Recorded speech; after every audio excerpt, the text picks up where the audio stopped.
Hey guys! అందరూ వైకుంఠ ఏకాదశికి స్వామివారిని దర్శించుకున్నారా? సో, నేనైతే మిస్ అవ్వకుండా వెళ్ళానండి. సో, ఈవినింగ్ వెళ్ళాను ఎర్లీగా ఈవినింగ్ 5:30కి. ఎందుకంటే చాలా రష్ ఉంటది అని చెప్పి. సో, ఇక్కడ బయటైతే ఇలా చాలా డెకరేషన్ చేశారు. ఇలా స్వామివారిని బయట సెటప్ అది పెట్టి ఇంకా గంటలు ఇవన్నీ ఎలిఫెంట్ అవి కూడా రియల్‌గా అనిపిస్తాయి. సో, బావుంటది ఆ రోజైతే. ఇంకా లోపలైతే చాలా బాగా దర్శనం ఇదే ఆ గుమ్మం నుంచి మనం వెళ్తాం గదా! సో, లోపలైతే నేను క్యాప్చర్ చేయలేకపోయాను. సో, అలా పచ్చి పూల డెకరేషన్‌తో అయితే చేశారు. అండ్ మనకి లైవ్ మ్యూజిక్ కూడా ఉంటుంది.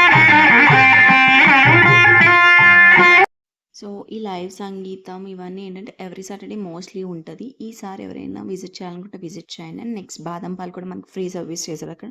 ఇంకా మా బాబుకైతే ఇష్టం అవి బాగా. ఇంకా సో, మేము కూడా చెరో కప్ తాగేసి ఇంటికైతే రిటర్న్ అయిపోయాం. ఇంకా వెళ్ళే ముందు ఈ లైటింగ్ అదన్నీ మీకు చూపిద్దామని చెప్పి క్యాప్చర్ చేశాను. ఈ